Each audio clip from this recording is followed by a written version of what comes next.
By the year 2169, people are genetically engineered to stop aging when they turn 25. Once that happens, a timer appears on their arm with only 1 year left.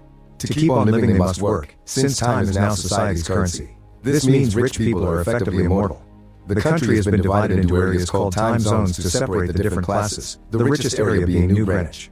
Meanwhile in the ghetto, Will lives with his mother Rachel in a tiny apartment, and they barely have any money left to survive each day. Will wants to make some money on the side through time fighting, but Rachel forbids it because it never ends well. This doesn't stop Will from being a generous person, and whenever he bumps into young Maya on the streets, he gives her some of his time so she can survive too. Will and his best friend Borel work at the local factory, where they're always rising the prices of the snacks and it's common to find dead people that timed out on the floor. They're all paid by the day, but the factory always comes up with an excuse for why their employees didn't meet their quota and pay them less. One evening, Will goes to a bar where he used to gamble to get an hour a guy owed him. He also meets Borel, who is happily getting drunk thanks to a crazy guy that is buying drinks for everyone. This guy is Henry, whose timer has a whole century. Will doesn't understand what a rich man is doing here and tries to warn him about the Minutemen, a group of gangsters that steal other people's time, but Henry doesn't listen. Just as Will fears, gang leader Fortis shows up and asks Henry for a time fight. Everyone else in the bar runs away except for Will, who hides at the back just in case. Henry accepts the challenge but asks for a moment in the bathroom first. Just one guard goes with him, so Will takes the chance to knock the gangster out and escape with Henry through the back door. They run down a few blocks and hide inside an abandoned factory, which Will locks from the inside to be safe for the night. Will wonders what a rich guy is doing in the ghetto, and Henry admits he left New Greenwich because he's 105 years old and tired of living. When Will points out this is stupid, Henry's amused by the boy's lack of understanding of the world. He explains the cost of living keeps rising in the ghetto to make sure people keep dying, because the rich can only live if the poor die. Eventually Henry and Will fall asleep, and in the morning, Henry takes advantage of waking up first to pass all his time to Will, only keeping 5 minutes to himself. Will wakes up shortly afterward and finds a message on the window saying, "Don't waste my time." When he looks out, he sees Henry sitting on the bridge right before he times out. Without noticing there are security cameras around, Will goes to the bridge to make sure Henry is dead before running away. Moments later, Henry goes to Borel's house, where he bumps into Borel's wife Greta and their new baby. Henry talks to Borel in private and gives him a decade, which matches the 10 years they've known each other. In the evening, Henry goes to wait for his mother at the bus stop, but she never arrives. It turns out Rachel only has an hour and a half left, and the bus fare went up in the afternoon, so now she can't afford it. It's a 2-hour walk to return home, meaning Rachel must run if she wants to see her son again. Will also starts running when realizes what's going on. Mother and son collide into each other in the middle of the street, but unfortunately it's too late and Rachel times out in Will's arms. The next morning, the police force known as Timekeepers finds Henry's body in the river. Agent Leon is sure he's been murdered for his time, and orders his men to check the security footage. Because of the angle of the cameras, they can't see the body falling, but they do see Will's face and assume he's behind Henry's death. Meanwhile, Will wants to avenge his mother's death. He hires a limo pretending to be a rich guy that got lost and makes the driver take him to New Greenwich, which means paying an extremely high toll every time he crosses a border. Once he makes it to the city, he stays in a nice hotel, and his presence is noticed by socialite Sylvia. After resting, Will has some food while Sylvia watches him from afar. The waitress can tell Will isn't from around here, but she treats him well because he tips her generously. She also points out that if Will's going to the casino, he'll need better clothes. The fact that Will cross so many time zones in a few hours appears suspicious in the system, allowing the timekeepers to find his current location. Leon also realizes he's chased Will's father in the past. In the evening, Will buys a proper suit and goes to the casino, where they ask for a voluntary donation of a year because he isn't a member. Will joins the poker table where he meets Mr. Weiss, a time-loaning businessman that doesn't hesitate to bet high amounts of time.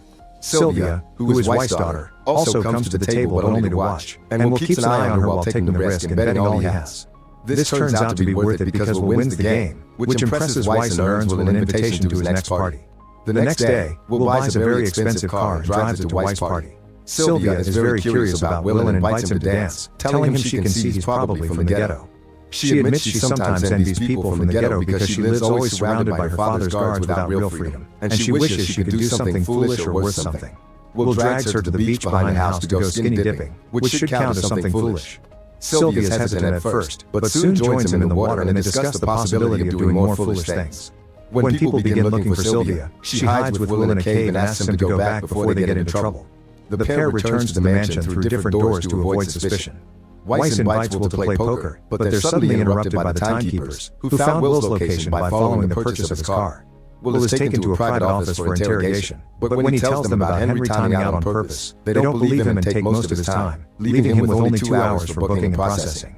Leo tells Will he reminds him a lot of his father, who Will doesn't remember well. Weiss and Sylvia come to check on the situation, and Will takes advantage of the distraction to beat the timekeepers up and steal a gun before escaping. He uses the gun to grab Sylvia as his hostage, and they run through the back door to leave in Will's car. Leon begins chasing Will throughout the city and even manages to hit his car from behind, but Will responds by driving backward. He manages to dodge a truck at the last second, but Leon doesn't react so fast and crashes against it, meaning Will gets to escape. As they make their way to the ghetto, Will asks Sylvia for some time, but she refuses to help him. When they reach the bridge, Will gets distracted by the security cameras and doesn't see the spike strip on the ground, which causes the car to crash. Both Will and Sylvia fall unconscious, and minutes later, they're found by Fortis and his men, who immediately begin stealing Sylvia's time. At that moment, the timekeeper's sirens can be heard approaching, and the gangsters run away, leaving Sylvia with only half an hour. When they wake up, Sylvia freaks out at the little time she has left and asks Will for help. Will finds it ironic how she's now in favor of sharing, but helps her anyway before taking her into town. After they're gone, the timekeepers arrive to inspect the car, although Leon first needs to ask for his daily pay, because he never carries more time than necessary. Seeing the situation, Leon decides not to chase after Will anymore because he's sure he'll contact them first. Will goes to see Borel to ask for help, but Greta has bad news. Borel drank so much that he died with 9 years still on his timer.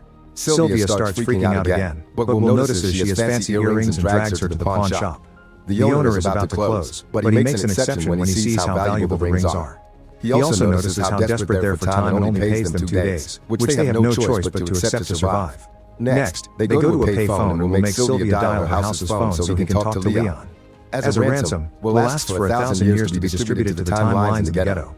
Leon warns Will that he's becoming too much like his father and reveals the man didn't die during a time fight like Will thinks. He actually was doing something more dangerous.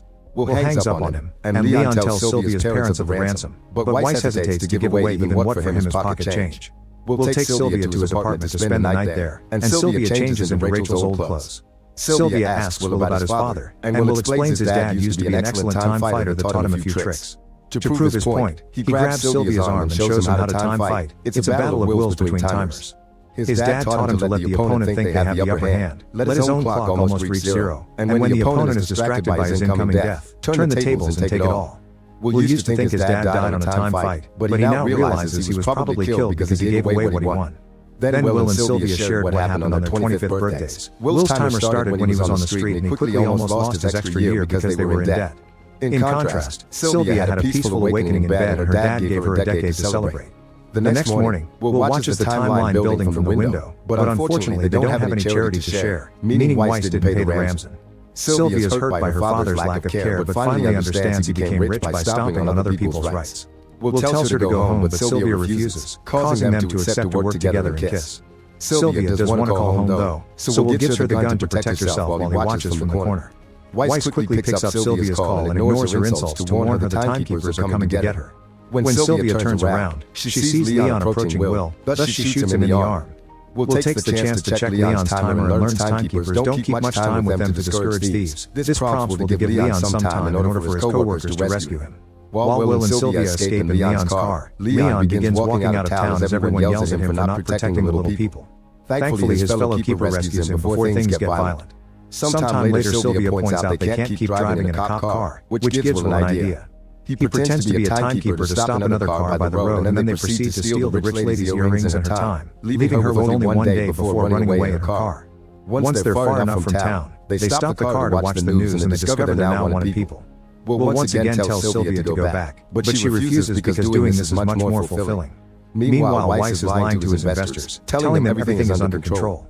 Leon shows up to inform him this isn't a kidnapping anymore. Now Sylvia is being chased after like a criminal as well. Weiss tries to bribe Leon into changing his mind, but Leon turns him down and reminds him that if Sylvia gets in contact with him, he needs to tell the keepers, otherwise he'll be arrested for being an accomplice. Later, Sylvia asks Will if he truly would give away time if he had it. When Will confirms he would, she comes up with a plan. The pair proceeds to steal a Weiss money truck and they crash it into a time bank, where they steal as many time capsules as they can. The remaining capsules are left for the people in the ghetto to grab. By the time the timekeepers arrive, there's nothing left. In the evening, Greta finds a time capsule among her laundry, left by Will as an apology. Will also visit Maya, who is sleeping on the streets, and he leaves some extra time for her as well. The rest of the time they stole is taken to the timeline for the clerk to distribute among anyone that needs it. At the timekeeper's office, Leon notices there's time that shouldn't be there and he thinks Will's hurting the very people he's trying to help.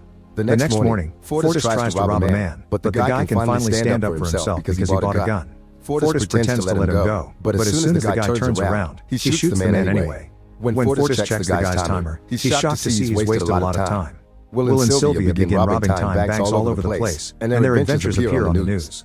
Weiss wonders if his daughter was trying to kill him, but his wife points out that Weiss almost killed her first by suffocating her. A week later, Leon and his men finally find Will's apartment and get ready to arrest them. However, Will hears the radio chatter from the window and immediately runs away with Sylvia, bursting into a different apartment to jump through a window at the back of the building, not getting hurt thanks to a safe landing on top of a car. Leon copies them and starts to chase them through town, and when Will and Sylvia take the chase to the roofs, Leon opens fire on them. Will shoots back but fails, so he and Sylvia get off the roofs and take the bus.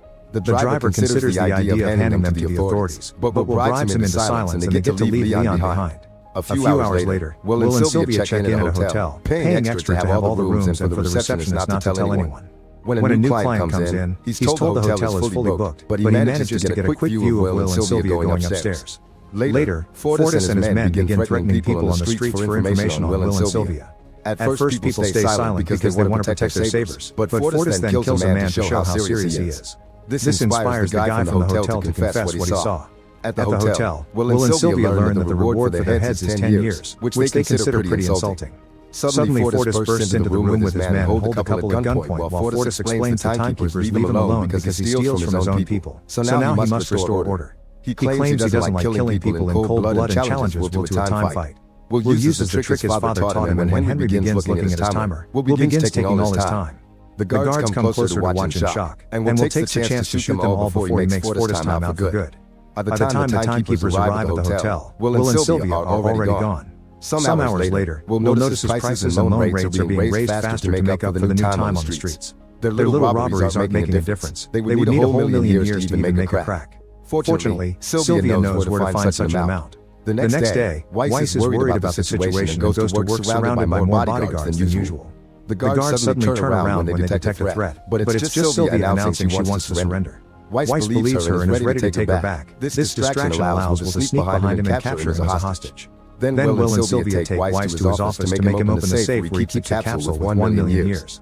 Weiss points out that giving a year to a million people only prolongs their agony and that flooding the wrong zone with a million years could cripple the system. So Will clarifies that's exactly what he wants to happen. Will and Sylvia escape after locking Weiss in his own office. When the timekeepers learn about the robbery, they immediately go after them, blocking the bridge to stop them from returning to the ghetto. Leon is chasing them as well, and when he finds them, he concentrates so much on them that he forgets to get his daily pay. The keepers open fire on them, but Will just ignores the bullets that drives through the time zone barrier, allowing him to reach the ghetto. Leon wastes no time and crashes his car against theirs. Will immediately leaves the vehicle and gives the million years capsule to Maya before he and Sylvia pretend to surrender. A smug Leon thinks he's won, but at that moment, the timeline announces there's time for everyone, and an eager crowd fills the street, getting in Leon's way, allowing Sylvia and Will to run away. Leon pushes people aside to get back in his car and go after the robbers, but when they cross another barrier, Leon has to follow them on foot. Eventually, he catches up to them, and Will guesses Leon used to be from the ghetto too. Leon confirms this and explains he worked hard to get out, which is how things should be. Then he tries to arrest them. Will points out there's no point because he and Sylvia only have a few minutes left, so they'll die soon anyway. This makes Leon check his own timer and realizes he doesn't have much time either because he didn't collect his pay. At that instant, his clock times out and Leon dies right there on the road. Will and Sylvia only have seconds left, and they kiss to say goodbye. However, Will realizes the keepers have time in their vehicles, so he runs to Leon's car to take some for himself. Sylvia isn't as fast as him and fears she won't make it, but Will runs back to her and they meet halfway, allowing them to share time before death catches them. Back in the company, Weiss has given up and tells his employees not to do anything because it's over. Newscasts all over the nation show how people have taken to the streets. The factories lie idle, and people are crossing the zones to make it to New Greenwich. Authorities swear everything is under control, but everyone knows the system will soon collapse. At the timekeeper's office, the employees decide to go home because there's nothing they can do. Will and Sylvia are never caught, and they start going after bigger banks to keep the old system coming back. Make sure to subscribe and turn on notifications so you can watch more videos like this. Thanks for watching.